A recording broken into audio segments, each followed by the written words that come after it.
This is my opinion. I believe Bruce had two different way of fighting styles. One for the movies and other for actual real fight. As some friends said, Bruce fought different way than in the movies. Now some people think Chuck Norris could have beaten Bruce. Well, everyone has their opinion and we are all entitled to give our opinions right or wrong. Opinions are or is what you believe. Well, let me give my opinion, and after doing research and analyzing these two, there is no chance of Chuck beating Bruce. Chuck got same chance of beating Bruce as I have chance of winning the lottery 3 times in a row. First of all, Chuck was not a real fighter.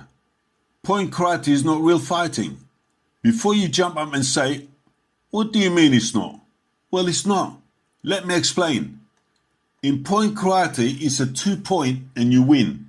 And if you go hard and hurt your opponent, you get disqualified. If you look at a karate fighting, it's very stiff and rigid way of fighting. It's more of a direct movement of attack.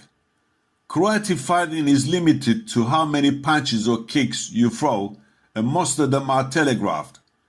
Karate strikes rely on power, contact, and most stances in karate are rigid. Now, don't get me wrong, no disrespect to any karate fighter or whatever. I'm just trying to state the point that there's a difference between sports fighting and a street fighting. Now, let's get that straight. In street fighting, there's no rules. Anything can happen. So in order to improve, most karate practitioners adapted other forms of styles in their training, even though they still practice the same style to be more flexible. In other words, they evolved. Over time, this was recognized by instructors, obviously probably after watching Bruce Lee movies, and started to incorporate in their teaching at clubs.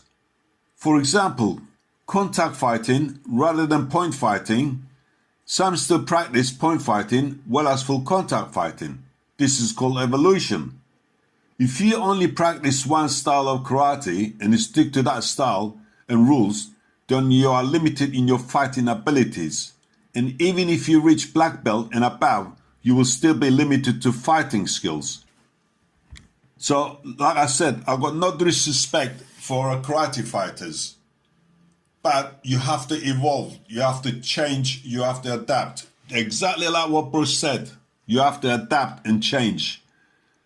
Unless you incorporate more advanced, flexible, fluid, evasive combination attacks rather than rigid attacks, you will stay as one-dimensional fighter.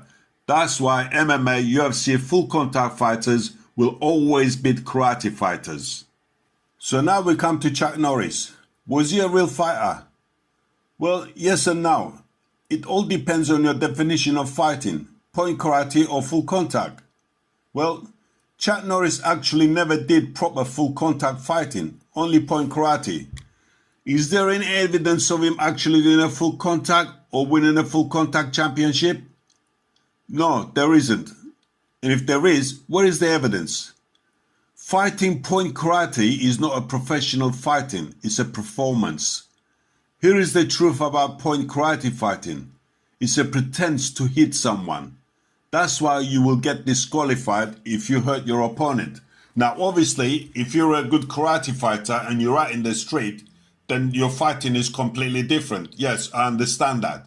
That's street fighting. So, but point karate is not actually fighting. It's a performance. Well, what about Bruce?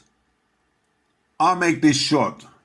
Bruce, well, everybody knows about Bruce, his history, so I won't go into deep details. Well, Bruce trained himself to be the best martial artist that he could be. While Chuck Norris was doing tournaments in point karate, so-called point karate, which I interpret as a pretend to hit someone, and trust me when I say this, most of the so-called karate point fighters are scared to get hit. Watch some of them.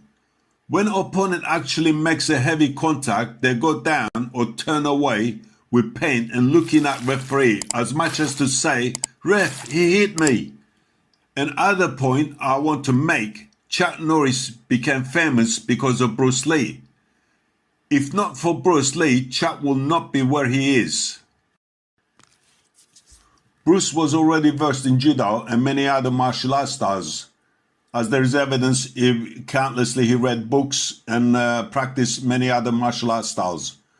With his speed and power, with the knowledge he got from Jean Lebel and judo or grappling, whatever, and still evolving at 32 years old before he passed away.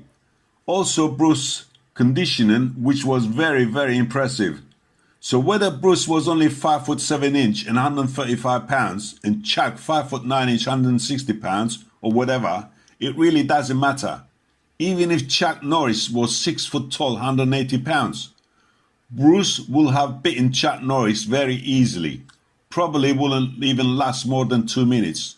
So people, stop fantasizing Chuck Norris is a great fighter. Maybe a point karate fighter, yes. He was great at that time, that period. But if you bring him when he was 25 at his peak to now, he's got no chance with the present karate point fighters. No chance whatsoever. He was just a point fighter. Here is a dilemma. Why will Chuck Norris train with Bruce or other well-known champions train with Bruce? Why will they put Bruce up the ladder rather than themselves? So here's my opinion, and after seeing and listening to just a couple of examples, and I'm sure there are many, many more, but that will not change the fact that Chuck Norris is opportunist. And when Bruce passed away, Chuck saw the opportunity to further his career, which you can't blame the man to do so. Anybody would, if they had the same chances, on the back of knowing Bruce and doing a fight scene with Bruce in most famous movie. And being white American man and going around TV shows and giving false claims he's better than Bruce. His reputation grew by doing so. So he started to get parts in movies and rest is history. But he never ever said Bruce was better than him. He always claims he was better. Why? Because Bruce is not here to put him in his place. And because Bruce is not here, Chuck will carry on claiming he was better, because if he told the truth, his reputation will be in tatters. Now, do you really want to know who is the true great martial artist fighter or fighter? John Bones Jones.